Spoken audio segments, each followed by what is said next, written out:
You don't have to be Bob Dylan or Leonard Cohen to write a great lyric, but there are some basic songwriting tools that any serious songwriter should be aware of. So in this video, I want to show you a simple but powerful 3-step process to help you create a strong story arc for your song, while at the same time amplifying the emotion in your lyrics, all by making a couple of small tweaks to 3 crucial lines. Now you might be suspicious that one easy to use tool can make such a big difference, but when I learned this, it actually completely changed the way I think about writing lyrics. To show you what I mean, let me ask you this. Why is it when you walk into a supermarket that the fruit and veg section, the bakery and the flowers are always the first thing you see? Well, they're there to make you feel good. They set you up at the start to be in a certain emotional state, so later on when those triple choc cookies are calling your name, you're not going to be able to resist. Supermarkets know that if they want customers to keep coming back to the store, they need to do more than just provide the goods. They need to create an experience, and songwriting is the same. If we can't create an experience for the listener, then they're not going to care about our songs. But you can't create an experience if your ideas lack focus. It all starts with knowing how to use 3 pivotal lines in your lyrics, because these lines have a unique relationship that when used right can make a huge difference to the flow and emotion of your lyric. And the best way to explain it is by telling you a joke. So my girlfriend left me and I'm devastated, but at least my wife's happy.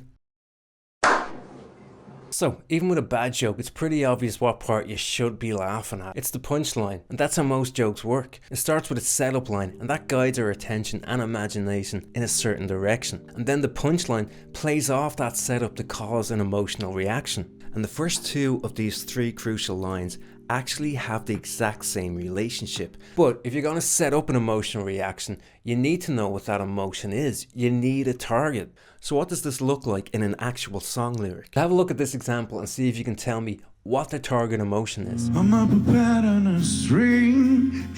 One he says, are you mine?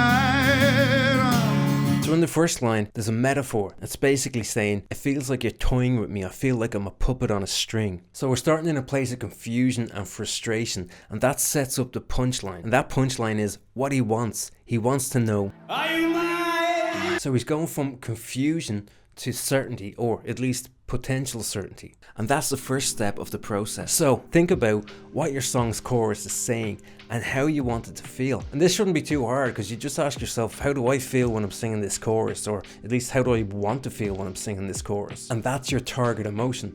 Once you have your target emotion, the next step is to create a conflict statement. Conflict implies resolution. So once you have your target emotion, ask yourself, what problem could that be the resolution of? For example, let's say we're writing an 80s power ballad and our song title is something like I've been fooled by love again, and its emotional feel is world weary pain. You know that's a hit song. So to create a conflict statement, ask yourself, what could be an opposing idea to that? Well, maybe it could be something like, I used to think love was a game. So an opening line like that could set up an emotion of like naive confidence that rubs up against that chorus idea of world weary pain. It's a transformation from one state to another, from naive confidence to world weary pain. But after putting all that effort in of defining your setup line and your punchline, you can still end up with lyrics that lack the emotional depth that you're trying to get across. And no one wants to feel like they're wasting their time when they're writing a song, or giving their inner critic a chance to chime in and be like, you're not cut out to be a songwriter. That's why there's one more part that completes this trick, and without it the whole technique can fall apart. Look at this famous 6-word story. For sale, baby shoes, never worn. Now look what happens if we change this bit. Now it becomes for sale, size 8 Nikes, never worn. Now the story's gone from poignant and heartbreaking to a dodgy ad for secondhand shoes. And if you're trying to write a song that means something, that's exactly what you don't want to happen. So once you have your target emotion and your conflict statement, to tie it all together, you need to next create a pivot line. So what's a pivot line and what does it do? Look at our first example again. You have the setup line, I'm a puppet on a string. So you want to use that opening line or couple of lines to set the scene, especially in the first verse. And it often provides context like who, what, when and where. And we know what punchline is, are you mine? So what's the pivot line that leads us into the chorus? And she's not right there beside me. See, he's basically saying, I feel like I'm getting messed around in this relationship because I never get to see you. Therefore, I want to know, are you mine? So you want to use the pivot line to sum up the meaning, the why of the whole section. Why are you saying what you're saying in the verse? And how does that lead into the chorus? These pivot lines act like a bridge that take us from the verse and drop us into the chorus in a particular mindset. It puts the listener's attention where you want it to go in the chorus. And what's great about this structure is that it allows you to be poetic and authentic, while at the same time putting just the right amount of creative restriction on you.